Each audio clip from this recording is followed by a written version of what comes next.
Hello students, good evening to all of you. तो यहाँ मैं एक प्रॉब्लम डिस्कस करने जा रहा हूँ जो कि नीट 2025 में पूछा गया from the rotation system of particles and rotation motion. So ये 2025 का नीट का प्रॉब्लम है। तो ये प्रॉब्लम जो है स्टूडेंट्स आपको एनसीईआरटी की बुक में मिल जाएगा। एक सॉल्व एग्जाम्पल है, ऑलमोस्ट सेम है सब कुछ, थोड़ा लेंथ वगैरह में बदलाव किया गया है। तो एक रॉड है 20 किलो का, लेंथ 5 मीटर का है, leans against smooth vertical wall making angle of 60 degree with it, the other end rest on a rough floor. The friction force that the floor exert on the rod is, so like this type of situation is there. ये मान लीजिए एक wall है vertical और ये एक floor है। Okay, so this is a floor. तो यहाँ पर एक जो रॉड है वो इस तरह से it leans on that vertical wall, so that is the vertical wall and it is making an angle of 60 degree है। दिस वॉल इज़ स्मूथ, ये यहाँ पर स्मूथ है, मतलब यहाँ किसी तरह का फ्रिक्शन नहीं रहेगा। एंड ये जो है ये सरफेस जो है हॉरिजॉन्टल सरफेस ये रफ है। रॉड की लंबाई हमें दे के रखी है, तो हम बेसिकली यहाँ पर लगने वाली सारी फोर्सेस को लिखेंगे। देखिए लाइक यहाँ पर रॉड सरफेस के साथ कांटेक्ट में है, तो यहाँ पर जो कांटेक्ट फोर्स होगी वो सिर्फ अपना एक रिएक्शन फोर्स ही रहेगा। Okay, so because there is no friction there, तो हमें फ्रिक्शन को लिखने की जरूरत नहीं है। तो जो हमारी रिएक्शन फोर्स रहेगी वो वॉल के साथ सिंपली परपेंडिकुलर रहेगी, तो इसको मैं नाम देता हूँ रिएक्शन फोर्स 1। सेकेंडली, जो रॉड का वेट होगा वो एक्ट करेगा वर्टिकली डाउनवर्ड। और अगर आप इस रॉड को देखते हो, अब यहाँ पर भी कांटेक्ट है, यहाँ पर रॉड का सरफेस के साथ, हॉरिजॉन्टल सरफेस के साथ, तो यहाँ पर भी अपने पास जो है कांटेक्ट फोर्सेस रहेंगी।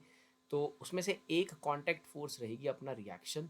Okay, so that is the reaction. और दूसरी कांटेक्ट फोर्स रहेगी फ्रिक्शन। फ्रिक्शन इस तरफ को रहेगा, राइट साइड की तरफ, बिकॉज अगर ये रॉड यहाँ पर स्लाइड करता है तो ये अभी जैसे ऐसे है, तो अगर स्लाइड करता है तो ऐसे जाएगा, इस तरह से जाएगा। तो इस तरफ को जाने की, लेफ्ट की तरफ जाने की इसकी टेंडेंसी है, तो फ्रिक्शन जो है इस पर कुछ इस तरह से बनेगा। तो यहाँ पर जो दो कॉन्टैक्ट फोर्सेस बन रही हैं, एक है रिएक्शन फोर्स और एक है फ्रिक्शन फोर्स। तो मैं रिएक्शन फोर्स को नाम दे देता हूँ R2, ठीक है, normal reaction, and this is R friction, तो इसको स्मॉल f से डिनोट कर देते हैं। This is 60, this is obviously 90, तो यहाँ पर जो एंगल बन रहा है वो बन रहा है 30 डिग्री का। So these are the various forces जो यहाँ पर एक्ट कर रही हैं, लेकिन रॉड कुछ मूव नहीं कर रहा है, इक्विलिब्रियम में है, ट्रांसलेशनल इक्विलिब्रियम में भी है और रोटेशनल इक्विलिब्रियम में भी है। अगर ट्रांसलेशनल इक्विलिब्रियम में है तो वर्टिकल हॉरिजॉन्टल सारे फोर्सेज आपस में बैलेंस रहेंगे। अगर आप वर्टिकल फोर्सेस की बात करते हो तो यहाँ से mg जो है वो बेसिकली R2 के बराबर है।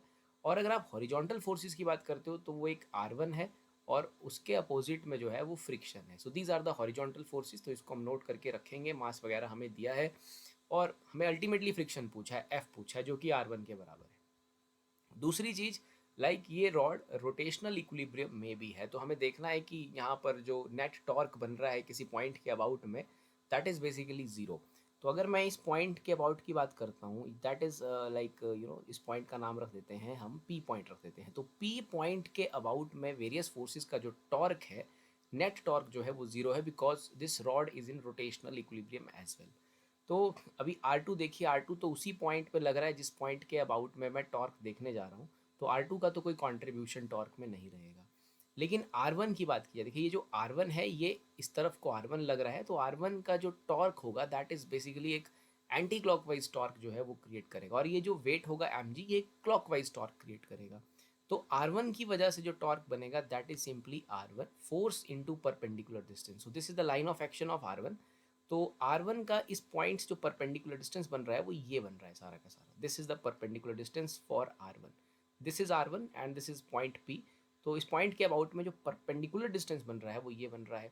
अगर आप इस फिगर में ये एंगल 30 ले लेते हो तो ये परपेंडिकुलर, अगर ये एंगल 30 ले लेते हो तो ये बेसिकली परपेंडिकुलर बन जाएगा, और इसकी वैल्यू बन जाएगी hypotenuse multiplied by sine 30। Okay, so that is the value of this. इसका नाम रख देते हैं ए बी, नाम रख देते हैं। Okay, so this is A B. तो ए बी की वैल्यू बन जाएगी एच साइन 30, और एच की वैल्यू है आपके पास 5। ये जो रॉड की लंबाई है वो दे के रखी है 5 मीटर की।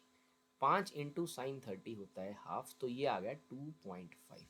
तो अभी मैं ये मेरे को वैल्यू मिल चुका है 2.5, तो मैं R1 का टॉर्क देख लेता हूँ। तो R1 का टॉर्क बनेगा R1 multiplied by perpendicular distance that is 2.5। तो एक तो ये टॉर्क बन गया। दूसरा, ये जो वेट mg है इसका क्या टॉर्क बन रहा है, देखिए mg का जो पॉइंट P के अबाउट में जो परपेंडिकुलर डिस्टेंस बन रहा है वो ये बन रहा है। This is the perpendicular distance, यहाँ से यहाँ तक की वैल्यू बन रही है। तो हम पहले इसको पूरे को निकाल लेते हैं, ओके, फिर उसका हाफ कर लेते हैं बाद में।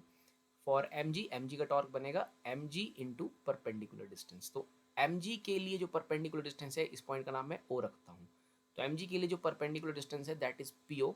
तो पी ओ को फाइंड कर लेते हैं। देखिए सबसे पहले हम पी बी फाइंड कर लेते हैं। P B is basically the base of this figure having angle 30 degree at this corner. So base का फॉर्मूला आ जाएगा hypotenuse multiplied by cos 30। So hypotenuse again आपका वही 5 है, कॉस 30 होता है √3/2। So that is your P B. लेकिन जो पी ओ है वो that is basically half of the P B. So ये बन जाएगा 5√3/2 इसका हाफ बन जाएगा। तो ये भी हमें मिल गया। So that is m g multiplied by 5√3/4। तो एक ये टॉर्क बन रहा है। तो अब रॉड जो है अपना रोटेशनल इक्विलिब्रियम में है, तो ये टॉर्क जो है आपस में बैलेंस रहेंगे। तो बैलेंस रहेंगे तो हम क्या करेंगे, हम इनको इक्वेट कर देंगे आपस में। So R1 into 2.5 is equal to M G into 5√3 divided by 4। Okay, so like यहाँ पर अपने पास जो जो वैल्यूज़ हैं 2.5 से 5 चला जाएगा, it is simply 2 there.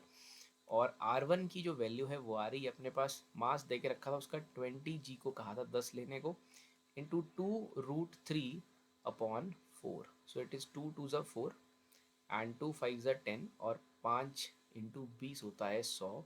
So it is 100√3 आ जाएगा R1 का वैल्यू। और R1 जो है वही फ्रिक्शन के बराबर है। तो 100√3 ऑप्शन डी जो है इसका सही आंसर है 100√3। So that is NCERT problem. और लाइक इसमें system is in the equilibrium, it is in rotational as well as translational equilibrium. तो उस कॉन्सेप्ट को इस्तेमाल करते हुए सॉल्व किया गया है। Thank you.